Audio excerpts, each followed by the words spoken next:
Dia mulai mengumpulkan seluruh energinya ke dalam tubuh. Setelah itu, dia melompat ke depan dan berlari ke arah pria itu. Pada saat itu, pria tersebut hanya tersenyum. Ia mengambil posisi dan bersiap untuk menyerang. Pria itu mengerutkan kening dan menangkisnya. Saat anak kecil itu berlari ke arahnya, pedang melayang sangat dekat. Pria itu melakukan semacam manipulasi dengan pedangnya. Anak itu terlempar ke samping. Ia tidak mengerti apa yang terjadi. Lalu, anak itu kembali menjejak tanah dan berlari lagi ke arah pria itu, sambil berpikir, "Sial, tubuh ini terlalu kekanak-kanakan." Adam berbalik dengan terkejut, lalu tersenyum lagi. Pedang si anak bersinar. Ia mengayunkan pedangnya dan menyerang lagi. Pria itu membalas serangan, tetapi si anak melompat dan menabraknya dengan segenap berat tubuhnya, melemparkan pria itu ke samping. Ia masih tidak mengerti apa yang sedang terjadi. Saat di udara, anak itu kembali mengayunkan pedangnya. Ia menatap langsung ke mata pria itu. Pria berambut merah itu mencoba menendangnya, tetapi anak itu menghindar. Ia mendarat dan menatap pria itu dengan mata ketakutan. Sementara pria itu mendekatinya dengan cepat, mengayunkan tongkatnya, dan dalam 1 detik menyerang. Saat itu, hukum ketiga Newton terlintas dalam pikirannya. Setiap aksi memiliki reaksi yang sama dan berlawanan. Pria itu mendorong anak itu. Anak itu menjatuhkan pedangnya dan terlempar ke samping, menghantam tanah dengan keras. Ibunya ketakutan dan menjerit. Pria itu menerima reaksi berlawanan. Anak malang itu terbaring di tanah, kesakitan. Ia bangkit dengan siku memar. Lalu Deran datang mendekati pria itu, menepuk keras bagian belakang kepalanya, dan berkata bahwa ia telah memukul anak itu terlalu keras. Pria itu memegangi bagian belakang kepalanya, dan bertanya siapa yang mengajarinya bertarung seperti itu. Pelatihan macam apa yang bisa menciptakan monster kecil ini? Ayahnya menyeringai, memalingkan wajah, dan menjawab bahwa dia tidak mengajarinya. Ibunya menunduk ke arah anaknya dan sedang merawat lukanya. Ia bertanya, apakah ayahnya yang mengajarinya? Anak itu mengangkat tangannya dan menjawab bahwa dia belajar dengan mengamati ayahnya dan membaca beberapa buku. Semua orang menatapnya dengan bingung. Buku? Apapun yang akan dilakukannya selanjutnya, mereka memintanya untuk mengajarkan teknik gerakannya. Anak kecil itu tersenyum dan berkata, "Jadi, kalian hanya perlu menyilangkan kaki belakang ke atas kaki depan, lalu menjejak dengan mana, sambil membiarkan tubuh kalian hampir jatuh. Lalu kalian harus..." Ia melihat si gadis berambut coklat terjatuh. Si rambut merah terlempar ke pohon. Lalu anak itu menambahkan, "Hampir 3..." Semacam suara keras. Pria itu terbang menabrak pohon. Si bayi dibawa pergi. Ia berjalan mendekatinya. Kepala pria itu masuk ke dalam batang pohon. Ia memberi isyarat jempol. Beberapa hari telah berlalu sejak mereka memulai perjalanan menuju kota air terjun Cyrus. Alice memandikan bayi itu di latar belakang, sementara para pria melompat ke dalam air dari tebing. Selama waktu itu, ulang tahunnya telah lewat. Anak itu memalingkan wajah. Jasmine masih memegang belati di tangannya dan berkata bahwa itu adalah hadiah ulang tahun untuknya. Sebuah pelajaran. Si rambut merah muncul dan mengibaskan rambutnya. Semua orang menatapnya dan tersenyum. Mereka melanjutkan latihan mereka dengan kemajuan yang cukup baik hingga saat ini. Adam menatap mereka, lalu Deran dilemparkan dari tebing dan jatuh ke dalam air, cipratan kemana-mana. Anak itu berpikir bahwa gadis berambut coklat entah bagaimana sudah berhasil mempelajari beberapa teknik sejauh ini. Di tepi pantai, para pemuda bercanda dan saling menggelitik. Amer terus berpikir bahwa sulit baginya untuk memahami bagaimana gadis itu bisa begitu cepat memahami instruksinya, terutama saat belajar langkah samar. Semua orang berlari ke suatu tempat. Matahari bersinar. Si pirang sedang menyembuhkan si rambut coklat. Ibu menoleh ke arah anak itu dan memintanya bersiap lebih cepat karena mereka akan berangkat sekarang. Ia memasukkan sesuatu ke dalam tasnya, tersenyum, dan berkata bahwa ia harus buru-buru sekarang. Mereka pergi melewati semacam ngarai aneh. Kaki dari seekor monster menginjak tanah.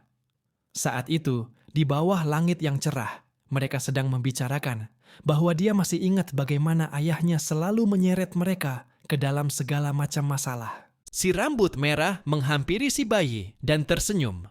Semua orang tertawa. Si rambut coklat menambahkan bahwa ia yakin si rambut merah bukan satu-satunya pembuat masalah, karena ada suatu masa ketika mereka secara tidak sengaja pergi ke...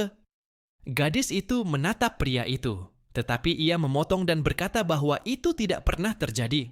Itu hanya seekor hewan pengerat kecil. Gadis itu tampak kecewa. Putranya mendekat dan bertanya apakah Tiana baik-baik saja.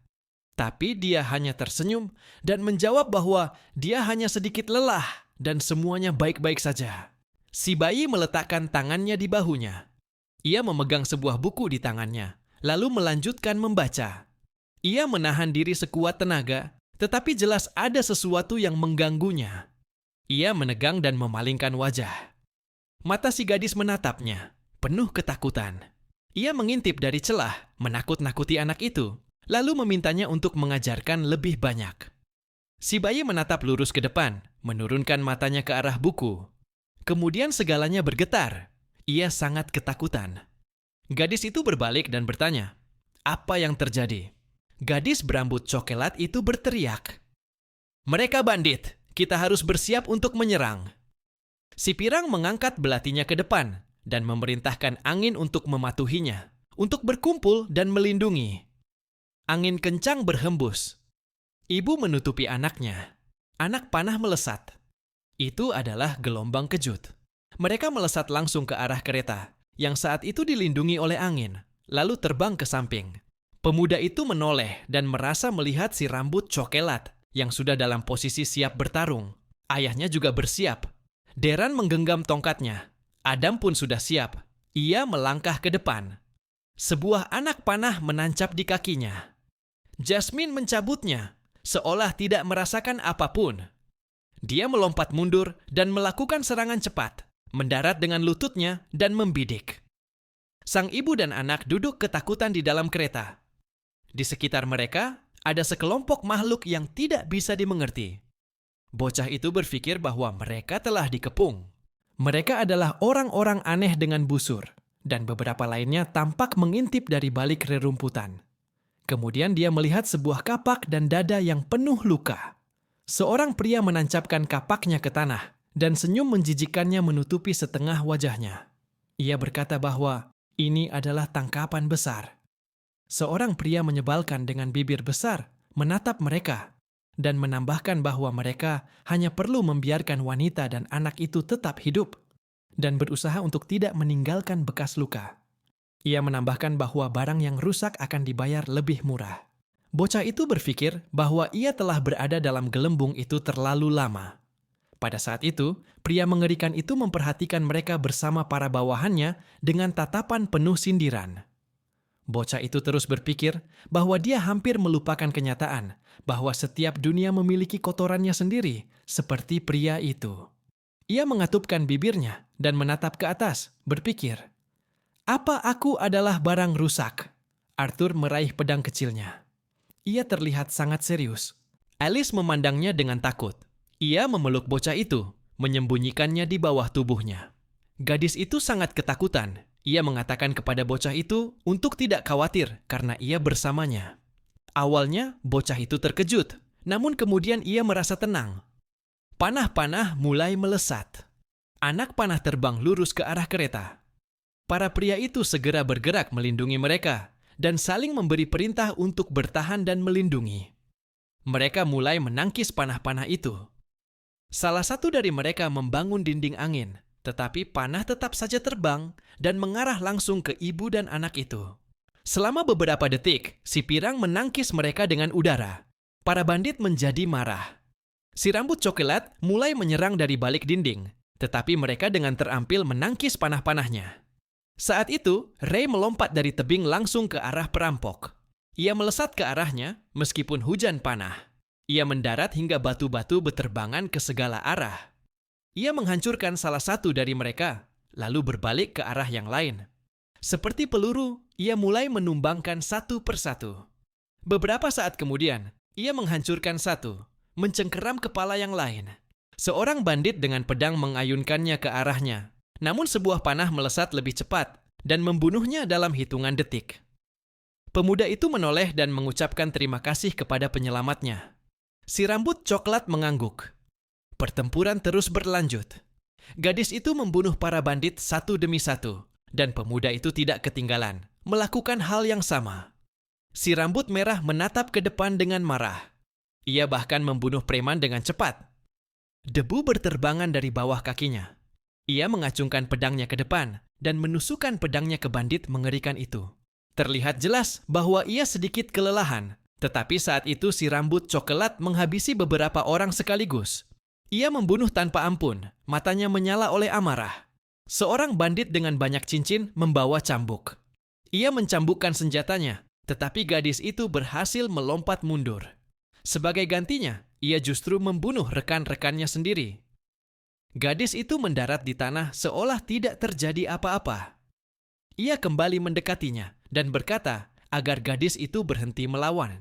Ia akan memastikan untuk mendidiknya dengan baik hingga pada akhirnya gadis itu akan memohon untuk tinggal bersamanya. Gadis itu menatapnya sejenak, lalu pria itu kembali menyerang. Tapi dia melompat mundur dengan kecepatan luar biasa. Terlihat jelas bahwa ia terkena di wajah dan tangannya. Gadis itu berdiri menghadap lawannya, dan bocah itu berpikir betapa ia berada dalam posisi yang tidak menguntungkan. Ia bertanya-tanya bagaimana ia bisa membantunya. Ia berpikir sambil meletakkan tangan di atas kartu. Mungkinkah ia bisa melawan orang dewasa dengan tubuh kecil ini? Saat itu, sesuatu yang besar melesat ke arah kereta dan menghancurkannya berkeping-keping. Itu adalah ayah dari bocah itu. Ia tampak kelelahan, menatap ke atas, darah mengalir dari mulutnya. Sang ibu dan anak sangat ketakutan melihat keadaannya. Lalu bocah itu menoleh ke samping. Ia melihat bahwa pria mengerikan itulah yang telah membuat ayahnya seperti itu. Ia berteriak agar ibunya segera menyembuhkan ayahnya. Tapi pada saat itu, ibunya menatapnya sambil menangis. Ada yang salah padanya, dan ia berkata bahwa ia tidak bisa menyembuhkannya. Bocah itu bertanya-tanya, mengapa ibunya tidak menyembuhkan ayahnya? Saat ibunya mencoba menyembuhkannya, ayahnya menatapnya sambil tersenyum dan berkata bahwa ia baik-baik saja. Lukanya tidak fatal. Ia memintanya untuk tidak khawatir dan melakukan segala yang ia bisa. Bocah itu menoleh dengan takut. Ayahnya memanggilnya. Ia mengernyit dan berkata kepada anaknya bahwa begitu ibunya mengeluarkan mantra penyembuhan, orang-orang jahat itu pasti akan mengejarnya. Ia bisa menahan si pemimpin, tetapi tidak punya waktu untuk melindungi mereka. Jadi, ia meminta bocah itu membawa ibunya kembali ke jalan tempat mereka datang dan tidak boleh berhenti. Bocah itu ketakutan dan berteriak bahwa ia tidak akan meninggalkannya. Ia akan bertarung karena semua orang tahu betapa kuat dirinya. Pria itu tersenyum. Ia menepuk kepala anaknya sambil bersandar padanya. Ia berkata bahwa ia tahu anaknya bisa bertarung. Itulah sebabnya ia mempercayainya untuk melindungi ibunya. Darah mengalir dari mulutnya. Ayah menambahkan bahwa yang perlu dilindungi bukan hanya ibu, tetapi juga bayi di dalam kandungannya. Bocah itu langsung teringat ketika ayahnya memegang perut ibunya. Ia teringat bagaimana ibunya merasa tidak enak badan di perjalanan dan hanya mengatakan bahwa ia lelah. Ia sadar bahwa ibunya sedang hamil. Ayah meletakkan tangannya di kepala anaknya. Ia membungkuk dan berkata bahwa ia berencana memberitahu anaknya ketika mereka sampai di kota. Anak itu menggenggam tangan ayahnya. Ia menatap ke atas dan berjanji akan melindungi ibunya. Saat itu, ia menoleh ke samping sementara ibunya masih mencoba menyembuhkan ayahnya. Ia berkata kepada ayahnya untuk bersiap. Ayah mengernyit dan berkata bahwa ada 4 penyihir di pihak mereka. Pemimpin bandit menjadi marah. Ia menunjuk ke arah mereka dan berteriak bahwa mereka memiliki penyembuh dan mereka tidak bisa membiarkannya lolos. Bocah itu berlari ke samping, menggenggam tangan ibunya dan berkata bahwa mereka harus lari, meskipun ibunya mencoba menghentikannya. Ia menatap tajam ke samping dan berpikir bahwa ayahnya tidak akan mati. Si rambut merah melambaikan tangannya dan berteriak agar mereka mengikuti arah larinya. Ia menggertakkan gigi. Bandit pun ikut mengejar, tetapi pria itu berhasil mencegatnya. Mereka terlibat pertempuran. Ia berjanji akan menahannya selama mereka melarikan diri. Ibu dan anak menghilang ke kejauhan. Salah satu pemanah membidik mereka. Bocah itu merasakannya. Ia menoleh dan sebuah anak panah sudah melesat ke arah mereka. Tapi sang anak menangkisnya dengan pedangnya. Ia sangat marah. Pedangnya retak dan kemudian patah menjadi 2 bagian, tetapi berhasil menghentikan panah itu. Bandit itu tidak mengerti bagaimana itu bisa terjadi. Namun, pada saat yang sama, ia terbunuh. Si rambut coklat menoleh dan berteriak agar sang anak tidak berhenti. Mereka berlari bersama ibu mereka secepat mungkin. Bocah itu merasa ada sesuatu yang salah. Membayangkan orang-orang mengerikan itu, ia berpikir bahwa pasti ada 4 penyihir di antara mereka. Pertempuran terus berlangsung. Ia mulai menghitung jumlah musuh. Yang pertama, si rambut merah sedang bertarung. Yang kedua, ayahnya sedang bertarung. Yang ketiga juga, tetapi ia tidak bisa menemukan yang keempat. Di sana pemimpin mereka hampir kalah. Ia memerintahkan untuk melupakan rencana dan membunuh mereka. Namun, bocah itu tidak mengerti kepada siapa dia berbicara. Ia menoleh ke samping, lalu seseorang muncul di udara. Ia ketakutan. Situasinya tidak dalam kondisi terbaik. Penyihir keempat menciptakan pusaran air. Pada saat itu, ia mengirimkan semburan air langsung ke arah mereka. Bocah itu berpikir bahwa meskipun ia bisa menghindar, ibunya tidak akan sempat. Ia sangat marah, dipenuhi dengan amarah. Ia tiba-tiba menghentikan langkahnya, dalam hati meminta maaf kepada ibunya sebelumnya. Saat itu juga, sang pahlawan muda mendorong ibunya ke samping. Ibunya berteriak. Ia membiarkan air itu menelannya. Ia tahu bahwa semuanya mungkin tidak akan berjalan sesuai harapan. Tetapi ia ingin menghancurkan penyihir itu. Pada saat itu juga, ia melemparkan sesuatu ke arah pusaran air. Air itu menutupinya sepenuhnya. Namun, di saat yang sama, sebilah pisau melesat dari sana dan menusuk lutut lawannya. Bocah itu juga menciptakan benang tak kasat mata yang menghubungkannya dengan belati itu. Ia meraihnya. Itu adalah benang mama. Ia melesat ke atas tebing, tangannya gemetar, kakinya menggesek tanah. Bocah itu sedang terbang ke atas. Saat itu, penyihir berada di tepi tebing, tetapi sedetik kemudian ia melepaskan genggamannya, dan keduanya jatuh ke bawah. Deran segera siaga.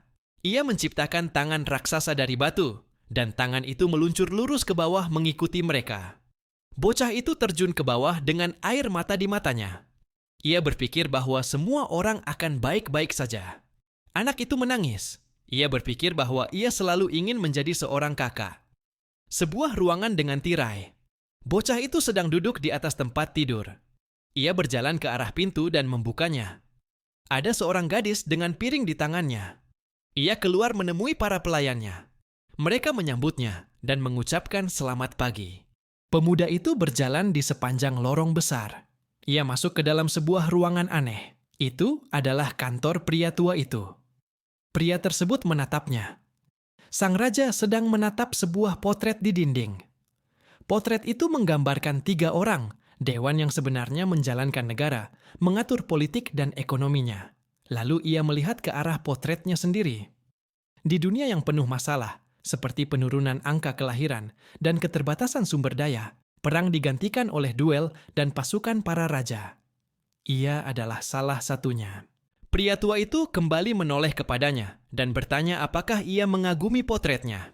Ia berdiri dari meja dan berkata bahwa meskipun menjadi anggota dewan itu berguna, ia tidak akan berbohong dan mengaku iri terhadap ketenaran serta kejayaan yang didapat para raja setelah kemenangan. Ia mendekati sang raja dan berkata, "Lalu, apa yang bisa aku berikan padamu?" Bocah itu menggenggam sesuatu di lehernya. Ia melepas medaliannya dan meletakkannya di atas meja. Lalu ia meninggalkan ruangan sambil berkata bahwa ia mengundurkan diri. Bocah itu meletakkan tangannya di kening.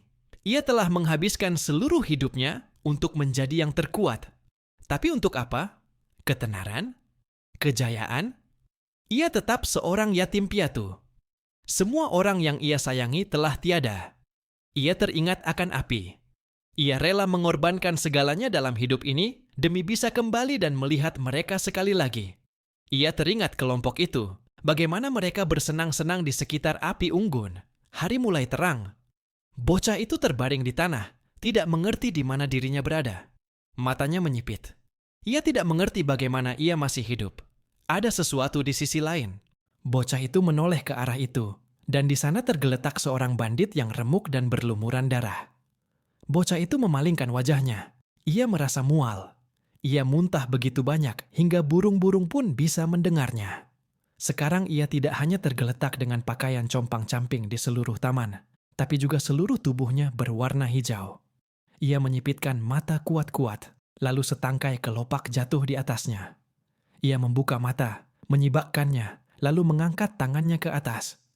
Bocah kecil itu berusaha bangkit. Ia berguling ke perutnya. Rasa sakit luar biasa menyerangnya. Lalu ia meraih buah beri. Itu sangat sulit baginya, tetapi ia menatap buah itu, lalu memakannya dengan lahap dan meneguk air.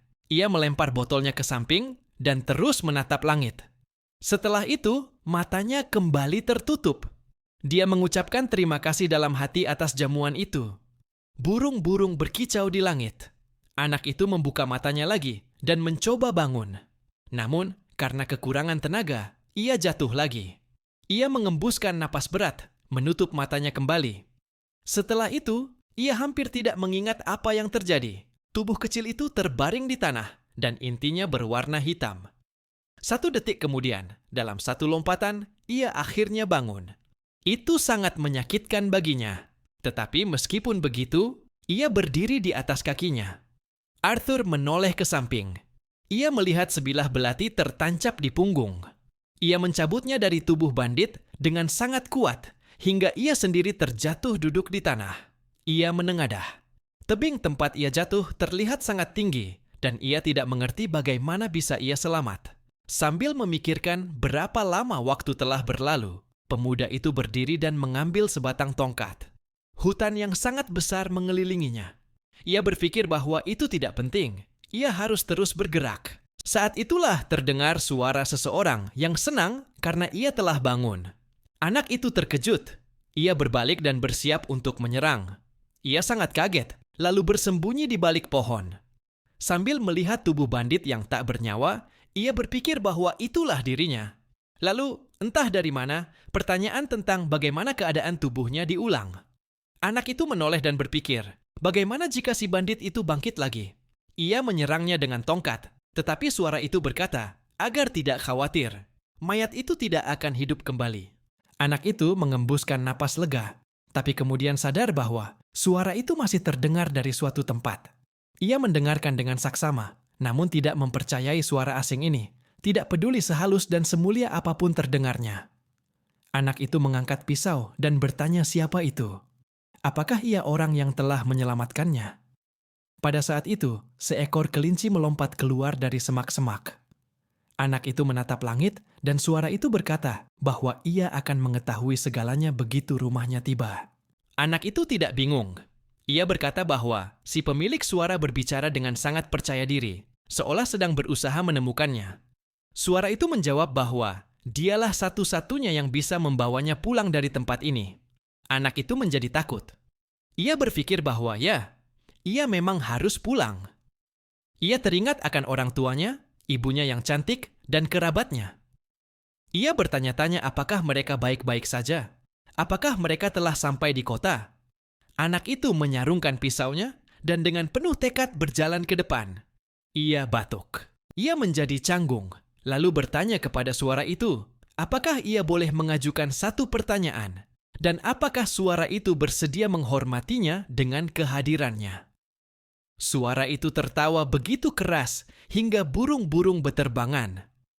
Anak itu menengadah dan suara itu berkata bahwa ia cepat memahami sesuatu, meskipun agak kasar memanggil seorang wanita dengan sebutan Tuan.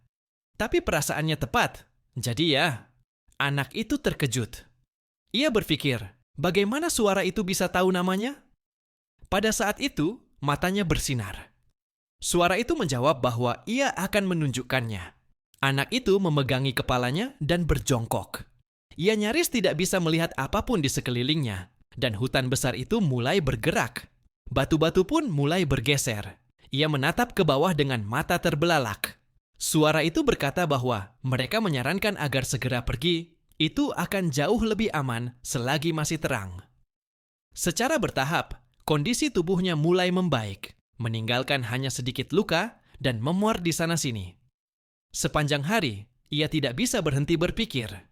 Ia berjalan di atas akar pohon raksasa dan bertanya-tanya, "Sihir macam apa ini? Dia biasa menyelamatkannya dari terjatuh. Bagaimana mungkin dia tahu kalau mereka akan jatuh? Dan mengapa dia hanya mengatakan itu?" Pertanyaan mandor itu bergema di antara ranting-ranting. Anak itu terus berpikir. Semakin ia mencoba menemukan penjelasan, semakin banyak pertanyaan yang muncul. Saat itu, telinganya mulai bergerak-gerak. Ada suara yang mengelilinginya. Suara itu semakin mendekat.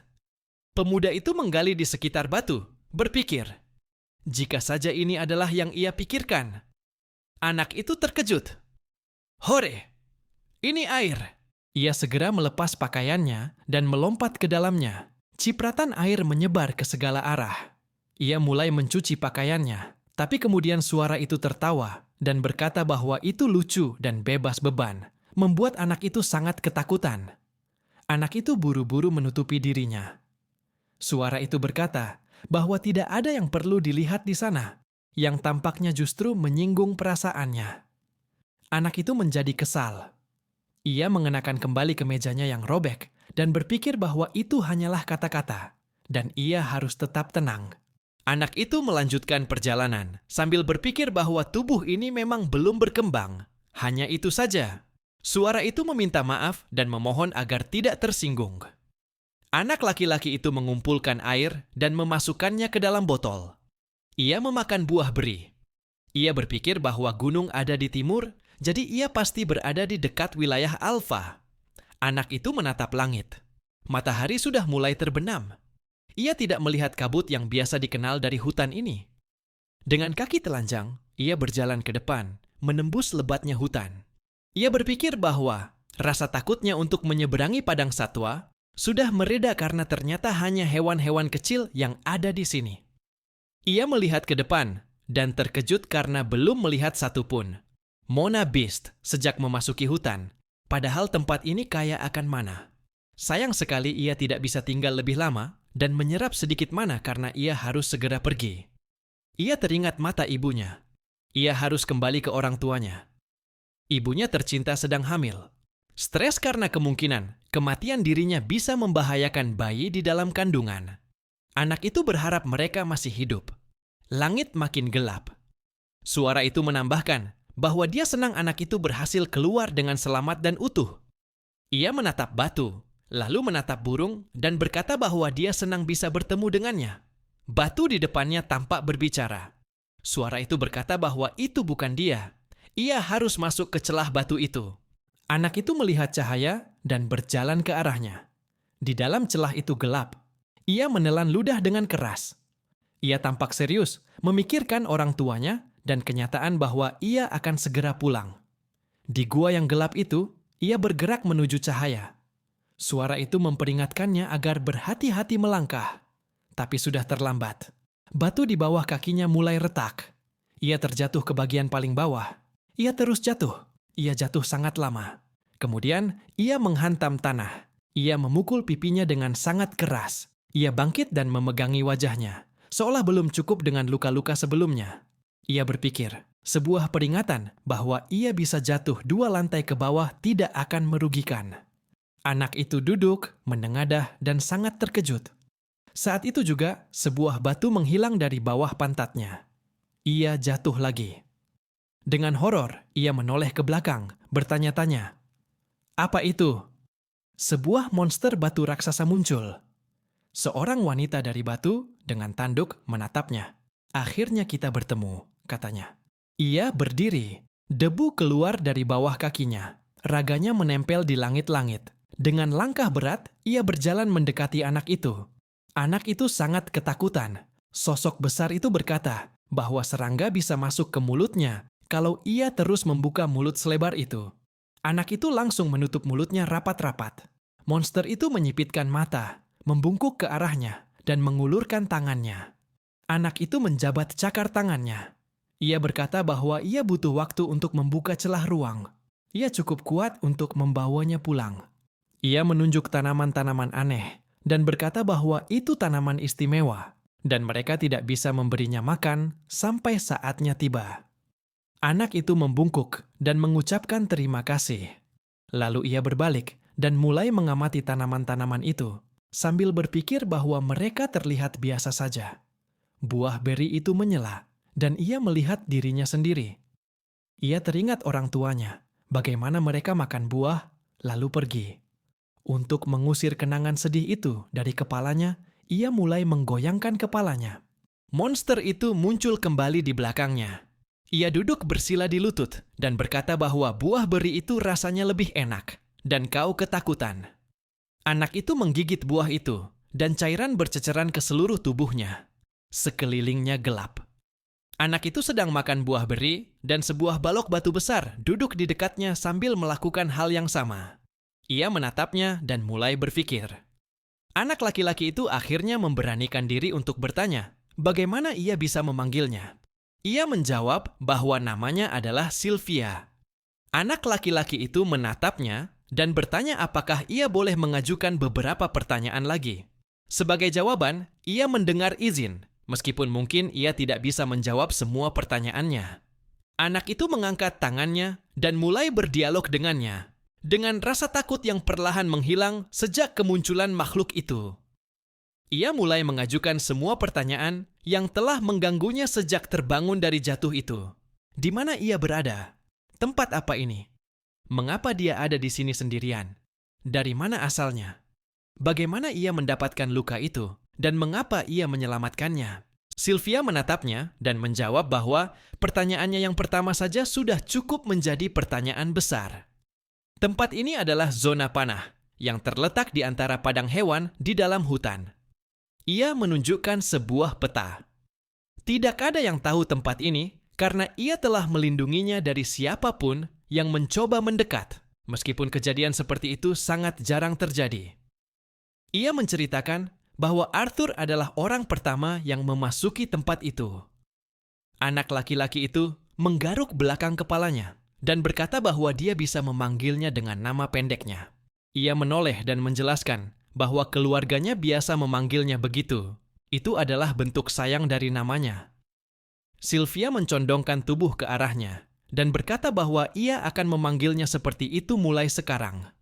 Saat anak itu menatapnya, wanita dari batu itu melanjutkan penjelasannya. Menjawab pertanyaan kedua, bahwa ia berada di sini sendirian karena tidak ada orang lain yang bersamanya. Ia menatap ke atas dan menambahkan bahwa ia memiliki banyak musuh yang sangat menginginkan apa yang ia miliki. Anak itu terlihat sedih. Sylvia memegang lukanya, lalu menambahkan bahwa dalam pertarungan terakhirnya dengan musuh, sebelum ia sempat melarikan diri, ia terkena luka itu. Anak laki-laki itu mendengarkan dengan penuh perhatian. Ia melanjutkan ceritanya tentang mengapa ia menyelamatkannya. Kemudian ia berdiri dan menatap anak itu sambil berkata bahwa mungkin ia tersentuh oleh keberaniannya, atau mungkin ia hanya merasa kesepian. Ia tidak bisa memilih di antara keduanya. Makhluk itu berjalan menuju singgasananya dan meminta maaf, tetapi malam telah tiba dan lukanya mulai membusuk lebih awal. Ia harus berada dalam kondisi yang baik saat bekerja pada ritakan ruang esok hari. Anak itu menatapnya dan mengucapkan selamat malam. Ia menunduk sedih. Anak kelima itu merasa kasihan padanya karena ia tampak sangat kesepian. Sylvia lalu menambahkan bahwa ia lupa sesuatu. Ia berbalik kepadanya dan berkata bahwa penglihatannya tidak bisa menjangkau tempat tujuan mereka. Kemudian ia tersenyum dan menambahkan bahwa keluarga serta teman-temannya dalam keadaan aman kalau-kalau ia masih ragu. Anak itu berseri-seri penuh kegembiraan. Ia hampir menangis. Kini ia yakin bahwa mereka semua selamat. Setelah itu, ia tidak bisa menahan air matanya dan tersenyum lebar. Waktu pun berlalu. Anak itu bermain bersamanya. Wanita itu mengamatinya dan membantunya memetik buah beri serta menunjukkan sihirnya. Mereka bahkan tidur bersama dalam pelukan selama berjam-jam. Mereka berbincang tentang berbagai hal ketika tidak sedang mempersiapkan portal. Sylvia duduk dalam posisi lotus dan menceritakan sesuatu kepada anak itu. Jam-jam itu mengalir menjadi hari-hari. Hari-hari itu menjadi minggu saat mereka menghabiskan setiap momen dalam kebersamaan.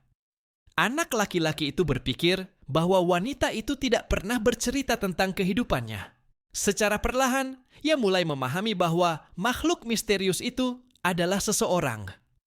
Arthur duduk di atas tebing dan bermeditasi. Energi mengalir di sekelilingnya. Ia membuka matanya. Saat itu, makhluk itu sedang memetik buah beri. Ia adalah perwujudan hidup dari pepatah, "Jangan menilai buku dari sampulnya." Meskipun penampilannya menakutkan, ia baik hati, lembut, sabar, dan hangat. Ia mendekati Arthur sambil membawa buah beri. Wanita itu bertanya apakah anak itu sudah makan siang. Buah-buahan ini sangat langka dan jarang tumbuh di tempat lain. Bocah itu mengambil buah beri. Wanita itu mengingatkannya pada ibunya. Ia juga lembut dan penuh kasih sayang. Ia termenung dan menatap ke depan. Ibunya sering memarahinya dengan keras saat ia berbuat salah. Memegangi kepalanya, anak itu teringat sesuatu. Ia teringat orang yang mengerikan itu, saat mereka menunjukkan permusuhan terhadap mereka dan tidak pantas mendapatkan kematian. Dan lebih buruk lagi jika ada dari mereka yang masih hidup. Anak itu sangat marah. Ia mengernyit, alisnya berkerut. Ia berniat memburu mereka. Saat itu, sebuah tangan raksasa mendekatinya dan menjentiknya dengan keras. Anak itu terpental ke samping dan jatuh di atas batu. Ia bangkit, memegang kepalanya, dan bertanya, "Apa itu tadi?" Sebuah batu besar duduk di sebelahnya dan berkata bahwa mungkin ia tidak salah. Para bandit itu memang pantas mati. Ia memutuskan untuk tidak menyelamatkan nyawa penyihir yang jatuh bersamanya karena alasan yang sama. Sebagai tanggapan, bocah itu bertanya, "Kenapa kamu?" Tetapi ia tidak sempat menyelesaikan kalimatnya. Wanita itu merasa sedih. Ia menambahkan bahwa membiarkan hatimu dipenuhi oleh kebencian dan bulan hanya akan menyakitimu. Sebaliknya, kau harus terus maju dalam kehidupan kota. Anak laki-laki itu memegang kepalanya dan mendengarkan dengan saksama. Ia pun melanjutkan siarannya dan berkata bahwa jika ia bertemu dengan banyak rintangan, jangan biarkan kesedihan dan amarah menggerogoti pikirannya. Belajarlah dari orang lain dan pandanglah masa depan dengan senyuman. Itulah yang seharusnya ia lakukan. Hanya dengan begitu, ia akan benar-benar menang. Ia berbaring di sampingnya dan mengelus kepalanya. Ia menyesal telah membentaknya terlalu keras dan bertanya apakah itu menyakitkan. Sylvia merasa gelisah. Sebuah ceramah tentang moralitas dan kehidupan dari sosok yang tampaknya adalah perwujudan kejahatan justru anehnya menggugah hati anak itu, seolah memanggilnya berkali-kali. Tiba-tiba, anak laki-laki itu tersadar.